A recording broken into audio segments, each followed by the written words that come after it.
So now that Feast Week is officially in the books for college basketball, I wanted to give my biggest winners and losers from what was the busiest week in the sport so far this season. But before we get into my winners and losers, if you enjoy the content, please consider dropping a like on the video and subscribing to the channel. And now, let's jump into it.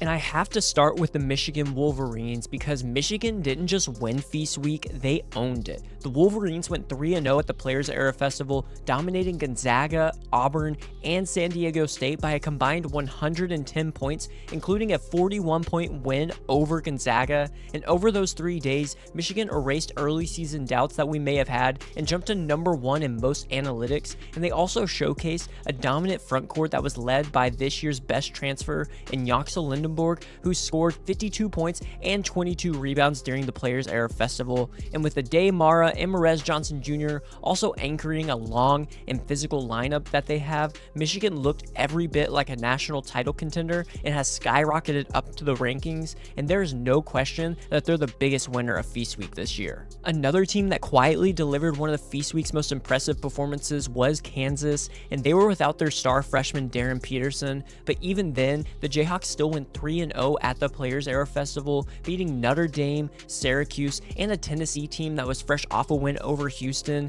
And in that game, Flory Badunga was an absolute monster and finished with 18 points and 12 rebounds, while Trey White and Melvin Council provided consistent scoring throughout. And more importantly, Kansas proved it can function through structure, defending, and rebounding and executing late. And by winning 3 neutral court games at the Players Era Festival without their top talent, Kansas firmly established itself as a Feast Week winner in my opinion with a rising floor. And once Darren Peterson does get healthy, who knows how far this team could go. Iowa State is another one of my winners from Feast Week, and they delivered one of the most resilient runs of the past week, finishing 3-0 at the Players Era Festival despite losing their leading scorer Tamin Lipsey in their opener. The Cyclones beat St. John's, Creighton, and Syracuse, highlighted by dominant second-half surges against the Blue Jays and the Orange, and freshman guard Killian Torres stepped up in Lipsey's absence and scored 39 points and 7 assists over the final 2 games of the festival and reinforced Iowa State's reputation for elite backcourt play. And even without the championship, due to some unusual tiebreakers with the Players Era Festival, the Cyclones secured 2 early Quad 1 wins and proved they're a clear Feast Week winner. TCU is another one of my winners and used Feast Week to fully steady their season, going 2-0 at the Rady Children's Invitational with wins over number 10 ranked Florida and previously ranked Wisconsin. And after an early loss to the University of New Orleans and a near upset of Michigan at home, the Horned Frogs finally clicked as they never trailed Wisconsin, shot 57% from deep, and had all 5 starters score at least 11 points in the game. Jace Posey added 21 off the bench in the Florida win and showed that they have some depth that we hadn't seen earlier on this season. And after a shaky start to the year, TCU has completely flipped its narrative entirely and looks like they could be another good team in what is a stacked Big 12 conference. And as always, whoever wins the Maui Invitational is going to be a winner of Feast Week, and USC did just that with victories over Boise State, Seton Hall, and Arizona State. Rodney Rice and Chad Baker-Mazara led the way for the Trojans, including Baker-Mazara's 23-point outburst in the title game without Rodney Rice available. The Trojans' offense found real balance, pairing perimeter creation with inside physicality, while their length-driven defense forced mistakes all week from their opponents. Now they're 7-0 with multiple Quad 2 wins on their resume, and USC looks like a team with a clear identity on both ends of the floor, and given the clean sweep in Maui, the Trojans head home as an undisputed Feast Week winner. Vanderbilt continued its breakout start by winning the Battle for Atlantis, beating Western Kentucky, VCU, and St. Mary's to move to 8-0 on the season, and the Commodores absolutely dominated the title game against the Gales, winning 96-71, and they have won 7 of their 8 games by double digits, and they're powered by one of the nation's best offenses, ranking number 4 nationally, and now they're in the top 10 of KenPom's rankings. And Vanderbilt's core of Duke Miles, Tyler Tanner, Tyler Nickel, and Devin McLaughlin has turned Mark Byington's year 2 leap into a reality, and the Vanderbilt Commodores look like a legitimate threat in the SEC this year. And maybe one of the most surprising winners of Feast Week is Shaheen Holloway and Seton Hall, as they finished 3rd in the Maui Invitational and surged to a 7-1 overall record to start the year. The Pirates beat the number 23 ranked NC State Wolfpack to start it off and pushed a top 25 USC team to the wire, and then they comfortably handled Washington State. AJ Staten McCray emerged as a true leading scorer at 19.7 points per game in Maui, and while Shaheen Holloway's identity showed up defensively with their length, pressure, and freshman rim protector Najee Hines, and after ranking last nationally in scoring a year ago, Seton Hall's offensive leap makes them one of the week's biggest winners and erases any preseason doubts. Michigan State has to be another winner as they strengthen their national profile with a championship run at the Fort Myers tip-off. The Spartans absolutely blew out East Carolina before taking down number 17 North Carolina by 16 points, which adds another ranked win to their early victories over Arkansas and Kentucky. Their experience showed as they controlled the Tar Heels after a tight first half, marking Michigan State's first undefeated November since the 2015-16 season, and with 3 ranked wins in their first 7 games and double-digit margins in 2 of them, Tom Izzo's veteran group looks capable of a 30-win season and stands as one of Feast Week's most undeniable winners to me. But one of the biggest moments of the past week was on Thanksgiving Day as Duke beat Arkansas 80-71 in Chicago.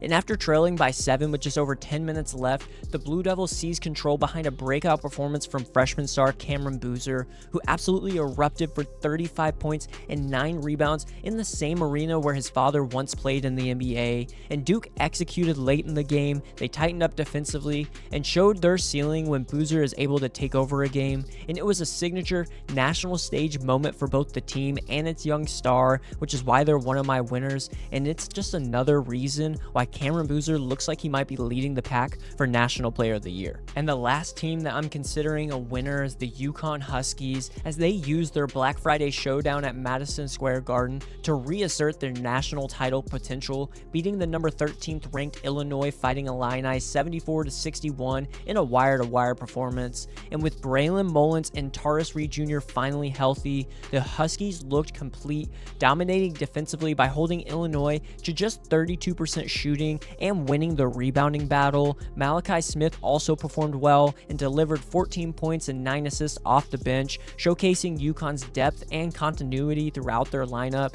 And after last year's Feast Week's collapse in Maui, the experienced core, which is led by Alex Caravan, Solo Ball, and Reed, proved that they are built differently and cemented UConn as a major Feast Week winner. But I did want to give a quick shout out to 2 other teams that I consider winners of the week, and they're actually both from the Big 12, and that's Colorado and Oklahoma State. Colorado picked up 2 huge wins this past week, one against San Francisco, and then they beat a tough Washington team as well. And then Oklahoma State went on to beat Northwestern, and both teams are now 7-0 to start the season and just add to an absolutely stacked Big 12 conference. But moving over to the losers of Feast Week, I have to start with the Florida Gators, who entered the week aiming to defend last season's national title form, but ended up going 1-1 at the Rady Children's Invitational, and which raised more concerns than confidence for me. The Gators' offense absolutely collapsed in the second half against TCU, resulting in a frustrating loss before they salvaged the week with a win over Providence. But still, they haven't looked right since that opening night loss against Arizona, and the blend of transfers and veterans hasn't clicked yet, specifically in the backcourt with Boogie Flan and Xavier Lee. And Florida right now doesn't resemble last year's dominant squad, and their uneven performance firmly placed them among the losers for me. Another loser to me has to be NC State, who came in as the favorite to win the Maui Invitational and then lost their first round matchup to Seton Hall.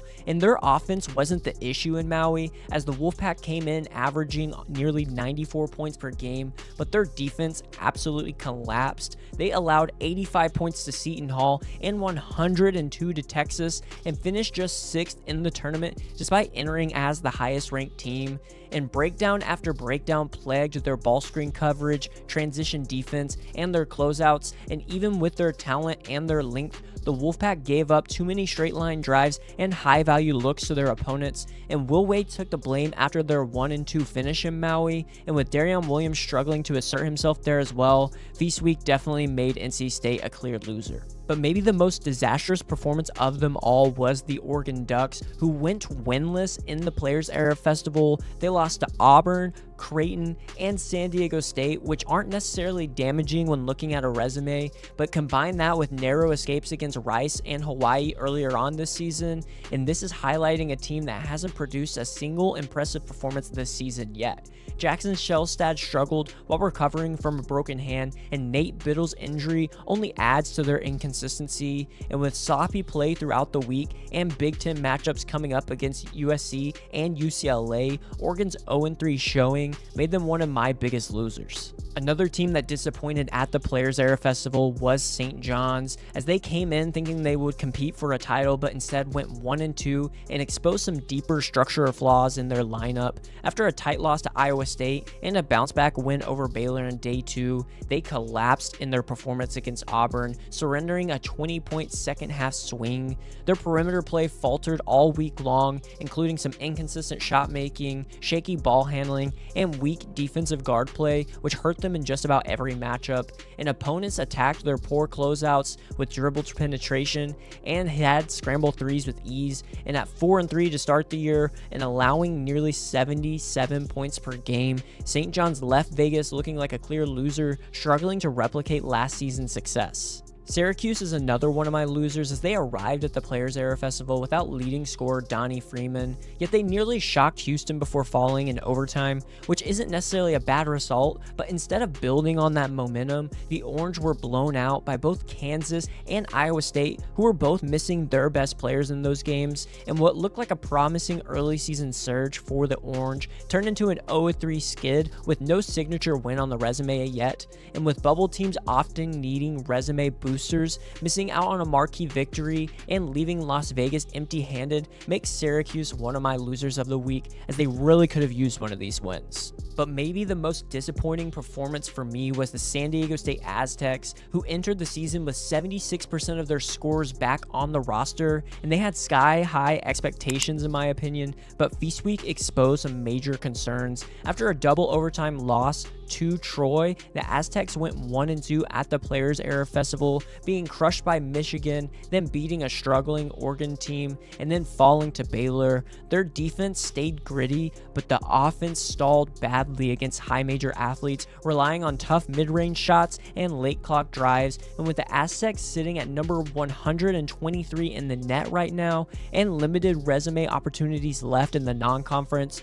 Feast Week firmly positioned San Diego State as a loser needing some major offensive answers. And my last loser of Feast Week has to be Boise State, who needed the Maui Invitational to rebuild its resume after the stunning season-opening loss to Division II Hawaii Pacific, but the Broncos couldn't capitalize on the opportunity. They played USC close, but then were outplayed by NC State, leaving them in the last place game against Chaminade, which is another Division II matchup that doesn't even count in the net. And with no signature wins and already behind in the at-large picture, Boise State's week ended in disappointment, and unless things shift dramatically, the Broncos look like a Feast Week loser in danger of missing the tournament again.